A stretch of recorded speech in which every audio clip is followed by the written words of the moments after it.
A partir de enero del próximo año, lo que podría empezar a suceder en este país es, por decirlo de alguna manera, algo sin precedentes. Después de años de niveles récord de inmigración ilegal, la nueva administración de Trump está muy seria en deportar a millones, o incluso decenas de millones de personas, del interior de Estados Unidos. No de las zonas fronterizas, sino de vecindarios locales en todo el país. Si lo piensa lógicamente, el número de redadas, arrestos, enfrentamientos con la policía, operativos de búsqueda, centros de detención, autobuses del gobierno, vuelos charter y todo lo demás que implica una operación como esta, será enorme. Incluso la cantidad de videos grabados con celulares que probablemente circularán en Internet será inmensa. Literalmente, tendrá al menos 1 millón de personas por año siendo arrestadas y deportadas. Esto podría convertirse en el tema de noticias más grande del próximo año, o incluso de los próximos 2 años. Sin embargo, eso solo ocurrirá si Trump logra implementar su plan de deportación. Porque, a pesar de un fuerte mandato electoral, que incluye ganar el voto popular, el voto del colegio electoral, así como obtener una mayoría republicana en ambas cámaras del Congreso, Trump aún enfrentará grandes dificultades para llevar a cabo su agenda. De hecho, ya hay fuerzas organizándose ahora mismo para oponerse a él en enero. Hoy repasaremos cuáles son esas fuerzas y los desafíos generales que Trump enfrentará en su intento de deportar a potencialmente decenas de millones de personas.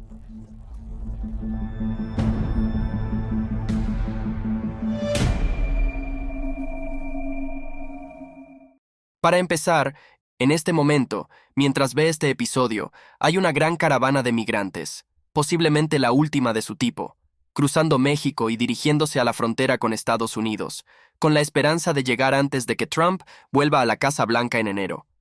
La razón por la que esta caravana de migrantes está compitiendo contra el tiempo es porque todos saben que, una vez que Trump regrese al poder, las políticas migratorias en Estados Unidos cambiarán drásticamente. Y tienen razón al pensar eso. El presidente Trump ya ha confirmado que tiene la intención de restablecer la mayoría de las órdenes ejecutivas relacionadas con la frontera de su primer mandato. Para que tenga una referencia, aquí tiene una lista breve de lo que eso significa. Es decir, qué políticas fronterizas están a punto de ser reinstauradas. El fin del estatus de protección temporal para residentes de Cuba, Haití, Nicaragua y Venezuela. La desactivación de la aplicación Customs and Border Protection 1, CBP-1, utilizada por migrantes para programar citas de asilo de forma remota desde sus teléfonos. La prohibición de entrada a Estados Unidos para ciudadanos de ciertos países, incluyendo países de mayoría musulmana. Continuar con la construcción del muro fronterizo. Poner fin al derecho de ciudadanía por nacimiento. Reimplementar el Título 42, que impide la entrada de migrantes a Estados Unidos si se sospecha que portan una enfermedad peligrosa. Revocar las restricciones a los oficiales de inmigración que se impusieron en un memorando de Alejandro Mayorkas en 2021. Ese memorando, en particular, complicó la capacidad de ICE para deportar a personas que amenazan la seguridad nacional o la seguridad pública. Trump también dijo que está dispuesto a implementar políticas de visas restrictivas o incluso imponer aranceles a cualquier país que se niegue a aceptar a sus migrantes de regreso. Finalmente, Trump restaurará el programa Permanecer en México. Esa política requiere que los solicitantes de asilo permanezcan en México hasta que su caso sea procesado por un tribunal de inmigración de Estados Unidos. Estas 9 políticas dificultarán significativamente que los migrantes crucen ilegalmente la frontera y luego sean transportados al interior del país. Sin embargo, más allá de estas 9 políticas destinadas a evitar que las personas crucen la frontera, hay un plan mucho más grande en marcha para expulsar a los migrantes ilegales que ya están en Estados Unidos. De hecho, ningún otro aspecto de la política fronteriza propuesta por Trump ha generado más reacciones mediáticas que su plan de llevar a cabo lo que él llama la mayor deportación de la historia. Esto es lo que el propio Trump dijo sobre este esfuerzo durante su campaña. Estamos recibiendo a personas de prisiones. Estamos recibiendo a personas de instituciones mentales. Estamos recibiendo a asesinos y capos de la droga. Estamos recibiendo a personas que están muy enfermas con enfermedades que se esparcirán por toda nuestra nación. Estamos haciendo lo incorrecto para nuestro país. Será muy difícil recuperarnos de eso, pero comenzaremos el primer día con las deportaciones. Trump reafirmó su compromiso con este plan de deportación apenas una semana antes del día de las elecciones, cuando escribió lo siguiente en Truth Social, cito: Estados Unidos es ahora un país ocupado, pero pronto dejará de serlo.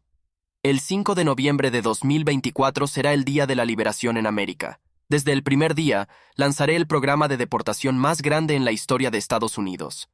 Después de ganar las elecciones, el presidente Trump parece completamente decidido a implementar este esfuerzo de deportación a gran escala. Como prueba de ello, una de las primeras asignaciones de personal que hizo tras ser elegido fue nombrar al exdirector interino de ICE, el señor Tom Homan, como el nuevo zar de fronteras de su administración. Si no está familiarizado con Tom Homan, hemos preparado un breve montaje de intercambios entre él y legisladores que le dará una idea de la energía con la que asumirá su nuevo rol a cargo del esfuerzo de deportación en Estados Unidos. Escuche esto. Me resulta muy ofensivo que alguien compare a cualquier empleado federal, sinceramente, con alguien de la Gestapo o de los campos de concentración nazis. Eso es muy ofensivo. Me quedan 15 segundos y cedo el tiempo. Gracias por decir eso. Ojalá tantos líderes demócratas lo dijeran en voz alta. ¿Quieres saber por qué hay 50.000 personas detenidas? ¿Quieres saber por qué hay 1 millón de entradas ilegales en Estados Unidos? Estas situaciones ocurren porque no has asegurado la frontera. No has trabajado con este presidente para cerrar los 3 vacíos legales que llevamos 2 años pidiendo cerrar. Si quieres saber por qué existe este problema, necesitas mirarte al espejo. Ustedes han fallado al pueblo estadounidense al no asegurar la frontera y al no cerrar los vacíos legales. Señor Homan, por favor, respete la autoridad del presidente. Respeto la autoridad del presidente, pero... Señor Homan, Usted trabaja para mí. Yo soy contribuyente. Yo soy contribuyente. Usted trabaja para mí. El testigo suspenderá. Absolutamente. Si puedo responder al comentario anterior de Washman Schultz, he olvidado más sobre este tema de lo que usted sabrá jamás. Si dice que mi testimonio es inexacto, está equivocado. Todo lo que he dicho aquí es correcto.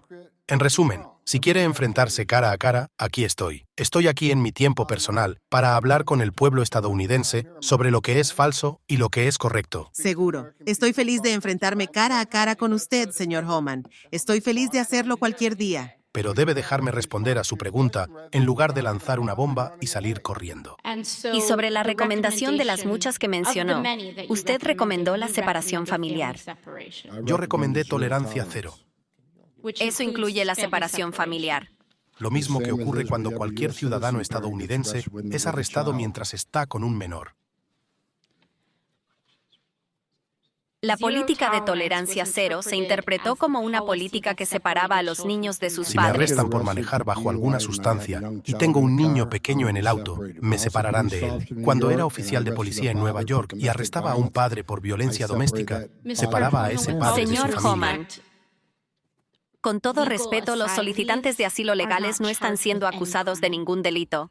Cuando estás en el país ilegalmente, es una violación del Código de los Estados Unidos. Sección 1325 del título 8. Si quieres buscar asilo, hazlo de manera legal, entrando por un puerto de entrada. El fiscal general de los Estados Unidos ha dejado eso claro. Como era de esperarse por estos fragmentos, la actitud, podríamos decir, directa y sin rodeos de Tom Homan, lo ha hecho ganar respeto entre los oficiales de base.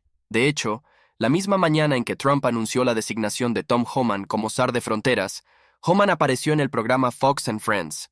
Durante la entrevista, mencionó que tuvo que apagar su teléfono durante 3 días antes del anuncio porque no dejaba de recibir mensajes y llamadas. Miles de agentes de la patrulla fronteriza y de ICE estaban emocionados ante la posibilidad de su regreso. También afirmó haber recibido miles de mensajes de agentes retirados y exagentes que querían volver al servicio activo para ayudar en el esfuerzo general de deportación. Escuche esto.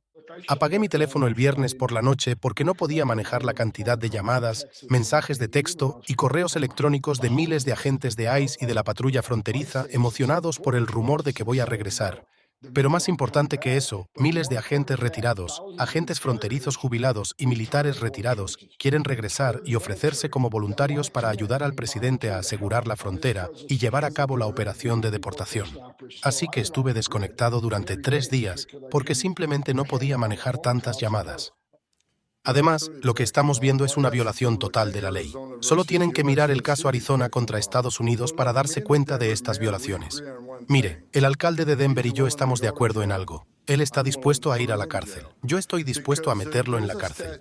Porque hay un estatuto, es el título 8, Código de los Estados Unidos, sección 1324. Este establece que es un delito grave albergar y ocultar conscientemente a inmigrantes ilegales. También es un delito grave obstruir a un oficial federal de la ley. Así que si no quieren ayudar, está bien, que se quiten del camino. Pero vamos a hacer nuestro trabajo. El presidente Trump tiene un mandato del pueblo estadounidense. Debemos asegurar este país. Tenemos que salvar vidas estadounidenses. Me parece impactante que cualquier alcalde diga lo contrario. Trump ha sido claro. Queremos concentrarnos en las amenazas a la seguridad pública y nacional. Me cuesta creer que algún alcalde o gobernador diga que no quiere que se eliminen las amenazas a la seguridad pública de sus vecindarios. No sé qué demonios está pasando en Denver, pero iremos allí y lo solucionaremos. Si él no quiere solucionarlo, si no quiere proteger a sus comunidades, el presidente Trump y ICE sí lo harán. Estos comentarios tocan el primer gran desafío que enfrentará el equipo de Trump al tratar de implementar su agenda, ya que deportar a tantas personas en un periodo de tiempo tan corto requiere mucha mano de obra, algo que actualmente no existe en los niveles necesarios. Según un informe fiscal publicado el año pasado por el Departamento de Seguridad Nacional para el año fiscal 2024, ICE cuenta con aproximadamente 21,000 empleados. De esos, solo 7,000 son agentes.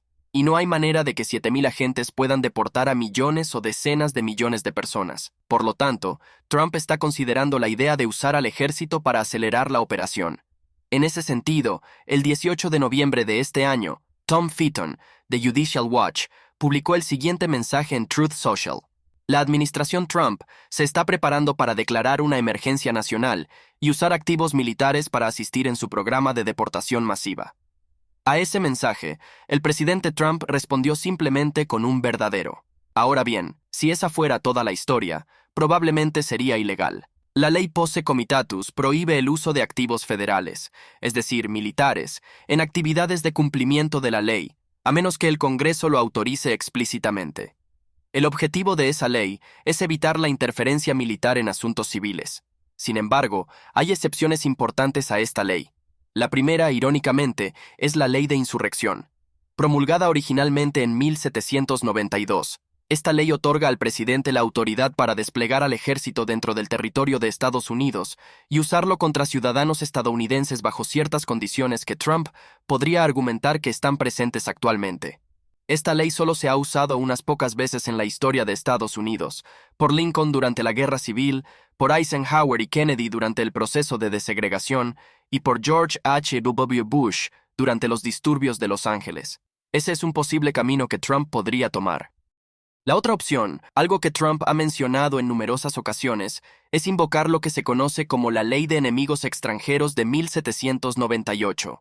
Esa ley permite al presidente en funciones de Estados Unidos deportar a cualquier persona que no sea ciudadana estadounidense si proviene de un país con el que hay una guerra declarada o una amenaza de invasión, incursión predatoria o intento de invasión. Trump ha dicho en declaraciones pasadas que usará esa ley para iniciar un esfuerzo federal llamado Operación Aurora para apuntar a miembros de pandillas migrantes indocumentados. Para su referencia, el nombre Aurora en Operación Aurora hace referencia a la ciudad en Colorado, donde complejos de apartamentos completos fueron tomados por pandillas venezolanas. Sin embargo, si Trump invocara esta ley u otra para involucrar al ejército, puede esperar dos cosas. Primero, una respuesta legal inmediata. Las ONGs presentarían demandas argumentando que una incursión de migrantes no equivale a una agresión extranjera. Segundo, los medios de comunicación tradicionales aprovecharían las imágenes del uso del ejército en Estados Unidos contra su propia población. Esto aparecería en cada portada y en cada canal de noticias. Podría recordar la famosa imagen del año 2000, donde un niño cubano llamado Elian González fue capturado por agentes federales armados en Miami mientras intentaba esconderse en un armario. Eso fue un solo niño, una sola redada y una sola foto. Imagine cuántas imágenes similares emergerían si esto sucediera en todo el país contra millones de personas cada año. Esto podría ser suficiente para cambiar la opinión pública en contra del esfuerzo de deportación masiva. Por eso algunos expertos en políticas sugieren que, si se va a usar al ejército, debería desempeñar un papel de apoyo en términos de logística y administración, en lugar de estar directamente en el terreno. Por ejemplo, en una entrevista reciente en CBS News, Joseph Nunn, abogado de seguridad nacional en el Centro de Pensamiento de Izquierda Brennan Center for Justice, comentó lo siguiente, cito, «Supongamos que deseas instalar un punto de control en una carretera de Texas o Arizona. En circunstancias normales, necesitas 5 agentes de aduanas y protección fronteriza para manejar un punto de control. Si tienes acceso a personal militar, puedes operar un punto de control con un agente de CBP asistido por 4 soldados. De repente, 5 agentes de CBP asistidos por soldados pueden operar 5 puntos de control en lugar de 1. Esa es una idea. Otra fue planteada por Tom Homan, quien explicó que para abordar la escasez de personal, planea no solo recontratar a agentes jubilados de ICE y la patrulla fronteriza, sino también contratar contratistas externos para encargarse de tareas como el transporte y la instalación de centros de detención temporales. Escuche lo que dijo. Mi plan, y he sido muy claro sobre esto, es contratar tanto trabajo como sea posible. Trabajo que no requiere una placa y un arma, porque necesito placas y armas en la calle para llevar a cabo la operación de deportación. Entonces, cuando se trate de transporte en autobús, sea terrestre o aéreo, o de procesamiento u otras funciones administrativas, este trabajo se contratará externamente. Ahora tenemos a personas con placas y armas haciendo ese trabajo. Los sacaremos de esas tareas administrativas y pondremos a más en la calle. Eso es lo que vamos a hacer. Además de Homan, otro indicio de que el presidente Trump está muy serio en implementar esta agenda de deportación es su elección del señor Stephen Miller como subjefe de personal para políticas. Por si no lo sabe, Stephen Miller fue esencialmente el arquitecto de la mayoría de las políticas migratorias de Trump durante su primer mandato. En cuanto al segundo mandato, esto fue lo que Stephen Miller dijo este año en el evento CPAC sobre este mismo tema. Se establecerán grandes centros de operaciones para coordinar vuelos de deportación.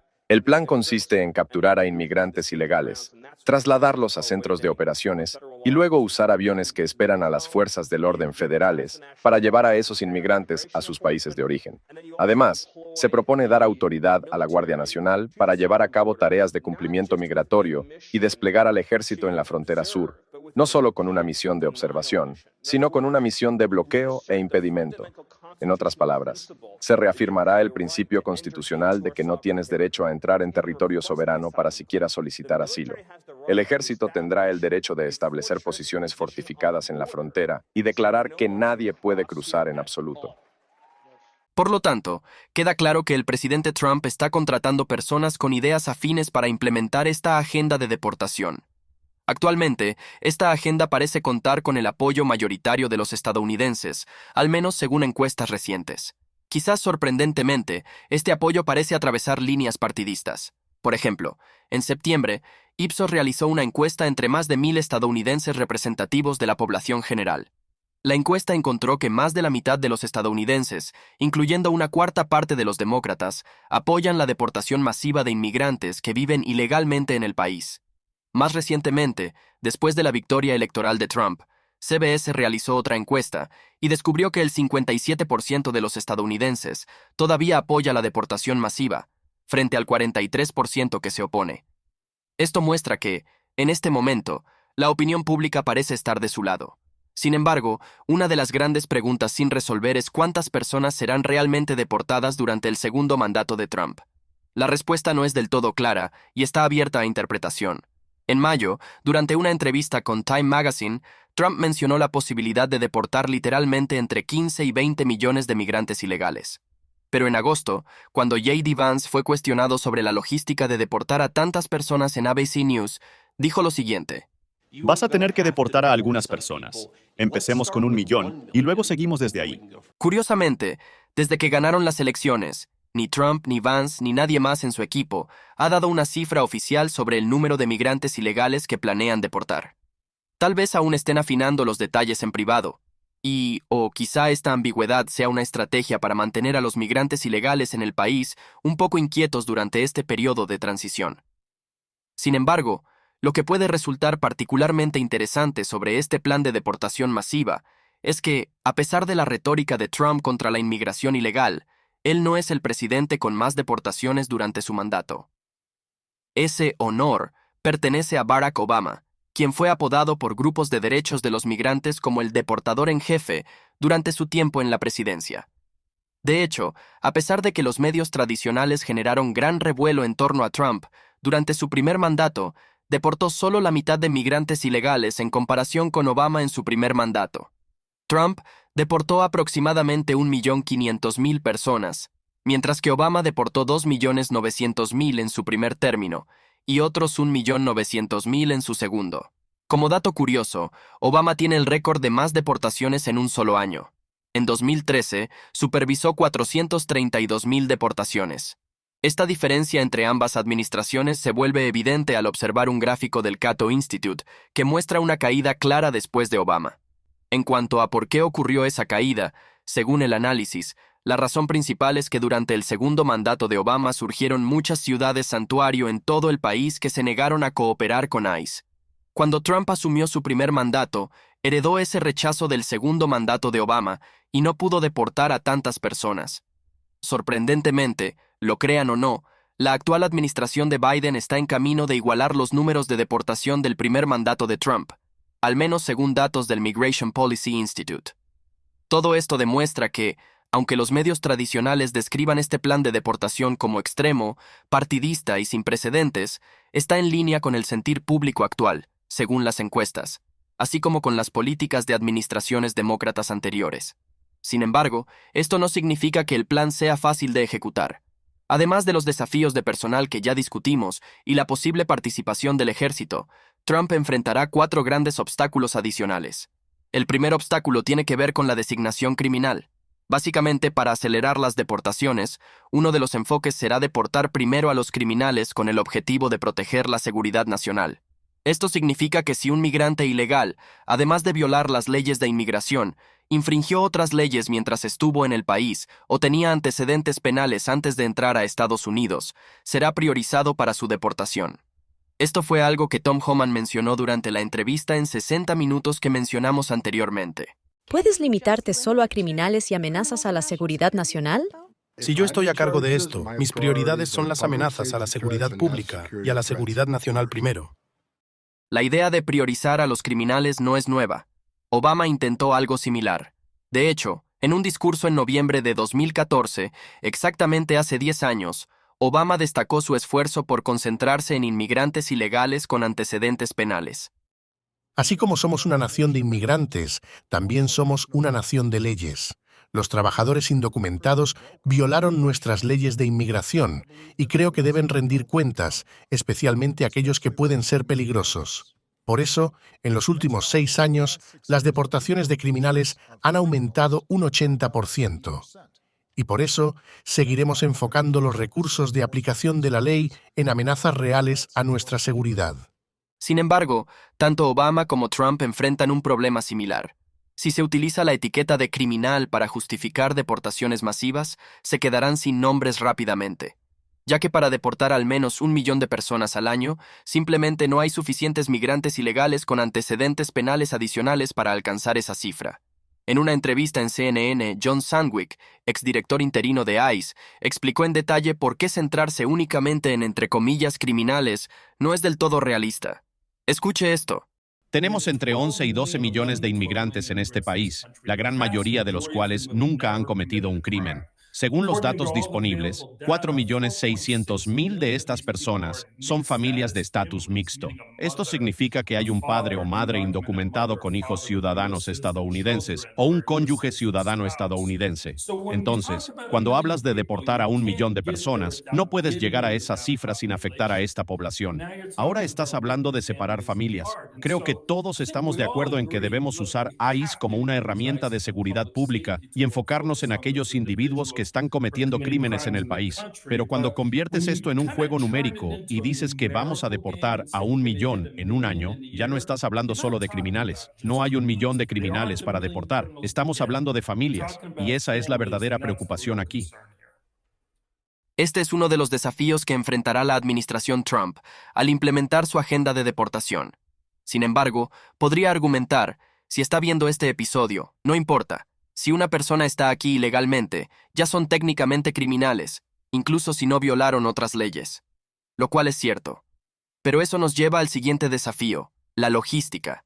El proceso de mover sistemáticamente a millones, o incluso decenas de millones de personas, a través de miles de millas y fronteras internacionales no es sencillo, especialmente cuando estas personas no quieren ser encontradas ni trasladadas.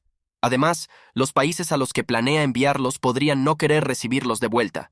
De hecho, sobre este punto, Stephen Miller, quien es la elección de Trump como subjefe de personal para políticas, habló más a fondo sobre el tema de la logística en una entrevista en el programa Charlie Kirk Show.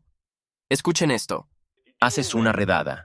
Digamos que vas a una planta procesadora de alimentos, donde notas que hay muchos trabajadores ilegales.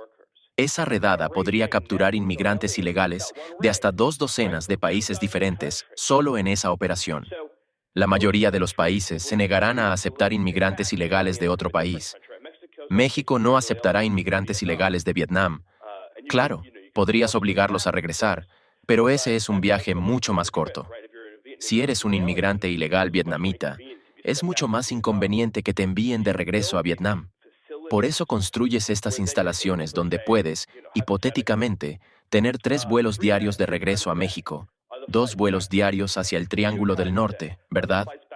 Los lunes y viernes serían los vuelos de regreso a diferentes países africanos. Los jueves y domingos serían los vuelos de regreso a diferentes países asiáticos. Así creas eficiencia al tener estas instalaciones permanentes donde los aviones despegan constantemente, probablemente aeronaves militares o algunos activos existentes del DHS. De esta manera es posible escalar y lograr eficiencia. Esto requiere una planificación logística en una escala muy grande. Primero, necesita encontrar los nombres y ubicaciones de todos estos migrantes. Después, debe realizar redadas y capturarlos físicamente. Tiene que procesarlos. Debe alojarlos, aunque sea por un periodo corto de tiempo. Necesita autobuses para transportarlos. Tienes que contratar aviones. Se necesitan instalaciones de detención, y así sucesivamente. Es un esfuerzo masivo y complejo. Sin embargo, respecto al punto sobre las instalaciones de detención, parece haber avances en esa dirección. La semana pasada, la comisionada de Tierras de Texas ofreció oficialmente a la administración Trump 1,402 acres de tierra comprada por el estado a lo largo de la frontera Texas-México para ser utilizada en operaciones de deportación masiva. Específicamente, en la carta dirigida a Trump, esto fue lo que escribió la comisionada de Tierras de Texas, cito: Mi oficina está completamente preparada para entrar en un acuerdo con el Departamento de Seguridad Nacional, Inmigración y Control de Aduanas, o la Patrulla Fronteriza de los Estados Unidos, para permitir la construcción de instalaciones destinadas al procesamiento, detención y coordinación de la mayor deportación de criminales violentos en la historia del país. Obviamente, este es un gesto significativo. Es importante mencionar que ese espacio por sí solo no sería ni remotamente suficiente para albergar a la cantidad de migrantes que se espera necesiten detención. Sin embargo, es un primer paso. Demuestra las posibilidades de que los estados republicanos cooperen proactivamente con la administración Trump y ofrezcan recursos, personal y terrenos para llevar a cabo la operación.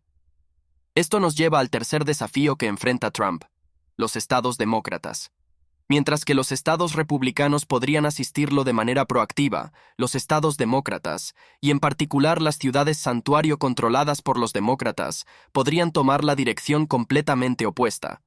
Por ejemplo, aunque algunas ciudades como Nueva York podrían cooperar voluntariamente con Trump, otras han mostrado señales de resistencia. Ciudades como Chicago y estados como California ya se niegan a trabajar o cooperar con ICE en casi cualquier aspecto. Específicamente, hacen un esfuerzo por no informar a ICE cuando encuentran o incluso arrestan a un inmigrante ilegal. Básicamente, ya no hay cooperación. Después de que Trump ganó las elecciones, ABC News publicó un artículo detallando cómo líderes demócratas y grupos de defensa de inmigrantes han pasado meses preparando demandas que presentarán tan pronto como Trump asuma el cargo. En ese artículo, el fiscal general de California fue citado diciendo lo siguiente: En California, hemos estado pensando en la posibilidad de este día durante meses y en algunos casos años. Nos hemos estado preparando al revisar todas las acciones que Trump dijo que tomará. Estamos muy seguros de que podremos bloquear esfuerzos importantes de la administración federal y de que seremos capaces de mitigar lo peor de estas acciones. El fiscal general de California no está solo. Hace apenas semana y media, la Asociación de Fiscales Generales Demócratas, DAGA, que representa a los fiscales generales de 24 estados, publicó un comunicado, que puede ver en pantalla, anunciando la formación de algo que llaman una línea de defensa contra Trump. La estrategia básica es bloquear las políticas de inmigración de la administración Trump, utilizando su primer mandato como modelo. Durante ese periodo, Trump cortó los fondos federales para las ciudades santuario que no cumplían con sus políticas. Sin embargo, varios estados, incluido Nueva York, demandaron a la administración argumentando que esa medida era ilegal. Después de una prolongada batalla legal, un tribunal de apelaciones falló a favor de Trump. Pero los estados demócratas apelaron la decisión ante la Corte Suprema de Estados Unidos. Antes de que la Corte Suprema pudiera emitir un fallo, Joe Biden asumió el cargo. Reinició el programa de subvenciones federales para las ciudades santuario, y el caso quedó sin efecto. Esencialmente, los demócratas simplemente dejaron correr el tiempo. Ahora, los fiscales generales demócratas planean repetir esta estrategia. Por otro lado, los funcionarios de Trump dicen estar confiados en que esta vez esa estrategia no funcionará. Afirman que pueden llevar rápidamente estos desafíos legales ante la Corte Suprema y que la mayoría conservadora fallará a favor de la administración Trump. Y por cierto, no es solo un funcionario de Trump quien lo dice. Incluso algunos fiscales generales demócratas reconocen que este podría ser el caso.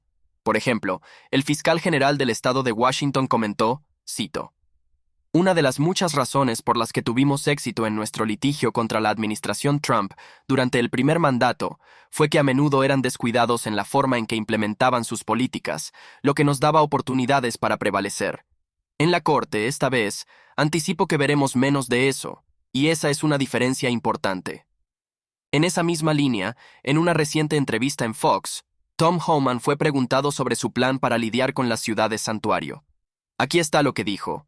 He visto a algunos de estos gobernadores demócratas diciendo que se interpondrán en el camino, que harán que sea difícil para nosotros. Bueno, aquí va una sugerencia. Si no van a ayudarnos, quítense del maldito camino, porque lo haremos nosotros. Entonces, si no podemos obtener asistencia de la ciudad de Nueva York, puede que tengamos que duplicar el número de agentes que enviemos a Nueva York, porque vamos a hacer el trabajo. Vamos a hacer el trabajo con o sin ustedes. Ahora, la respuesta del señor Holman encaja perfectamente con el cuarto desafío que enfrentará Trump y su administración. Además de los demócratas en los niveles estatal y local, habrá otro grupo luchando con uñas y dientes contra las deportaciones. Y ese grupo, por supuesto, son las ONGs. Grupos contra las deportaciones, como el Proyecto de Derechos de los Inmigrantes de la ACLU, Unión Estadounidense por las Libertades Civiles, están preparando demandas legales que presentarán en los próximos 2 meses. Al mismo tiempo, ya están defendiendo su causa en la opinión pública. Por ejemplo, el mismo día en que Trump confirmó su intención de usar al ejército de Estados Unidos para acelerar su agenda de deportaciones, el director ejecutivo de la ACLU emitió su propia declaración, diciendo lo siguiente, cito, "Mientras preparamos litigios y creamos barreras para la libertad en los estados demócratas, debemos también alertar que lo que está por venir cambiará la naturaleza misma de la vida estadounidense para decenas de millones de personas. El presidente electo Trump pronto tendrá todo el poder del aparato gubernamental de Estados Unidos a su disposición para apuntar y desplazar inmigrantes a una escala que nuestra nación nunca ha experimentado". Unos días después, la ACLU publicó un artículo en su sitio web, visible en pantalla, instando a Joe Biden a usar el tiempo que le queda en el cargo para limitar la agenda de deportaciones de Trump, cerrando tantas instalaciones de detención de ICE como sea humanamente posible. Cito, "La ACLU está pidiendo al presidente Biden que cierre instalaciones de detención y detenga los planes actuales de expansión de ICE. Estos pasos son vitales para proteger a las comunidades de la agenda de cumplimiento planificada por la administración entrante. También son esenciales para salvar vidas y prevenir abusos contra personas bajo custodia de ICE, abusos que a menudo cometen empresas de prisiones con fines de lucro. ICE también debería rescindir inmediatamente todas las solicitudes pendientes de información o propuestas para la expansión de instalaciones de detención". Junto con esta carta abierta a Joe Biden, la ACLU mantiene una página web con una carta de petición prellenada que solicita a la administración de Biden detener la expansión de las instalaciones de ICE. Solo necesita ingresar su nombre y dirección, y la carta será enviada en su nombre. Por supuesto, vale la pena mencionar que la ACLU es solo una de varias docenas de organizaciones que se están preparando para una batalla legal prolongada una vez que Trump regrese a la Casa Blanca. Esto es, nuevamente, un reflejo de lo que sucedió durante su primer mandato. Ya sea el intento de Trump de terminar con el programa DACA para los Dreamers, su intento de modificar el Acuerdo de Flores o su veto de viaje para países musulmanes, casi todos sus movimientos relacionados con la inmigración enfrentaron una avalancha de desafíos legales. Esto es exactamente lo que está por suceder nuevamente. Si Trump podrá superar estos desafíos, determinará si su plan de deportación tendrá éxito o se desmoronará. Si quiere profundizar más en esta historia, encontrará los enlaces a todas mis notas de investigación en la caja de descripción, justo al lado de los botones de me gusta y suscribirse, los cuales espero que presione rápidamente para que esta información pueda llegar a más personas gracias al algoritmo de YouTube. Y por último, me encantaría saber su opinión. Déjela en la sección de comentarios. ¿Está de acuerdo con este plan de deportación? ¿Lo apoya? ¿Cree que debería llevarse a cabo? ¿Y cree que podrá llevarse a cabo? ¿Cree que todos estos desafíos legales, problemas de personal y leyes de 1798 que podrían o no aplicarse afectarán el resultado? ¿Cree que dentro de un año miraremos atrás y diremos, vaya, ¿ese plan de deportación realmente logró eliminar a 1 millón de migrantes ilegales? ¿O diremos, Trump realmente tenía las manos atadas y no pudo deportar a nadie? Me encantaría leer sus pensamientos. Déjelos en la sección de comentarios. Los estaré leyendo esta noche y durante la próxima semana. Y hasta la próxima, soy su presentador Román de The Epoch Times. Manténgase informado y, lo más importante, manténgase libre.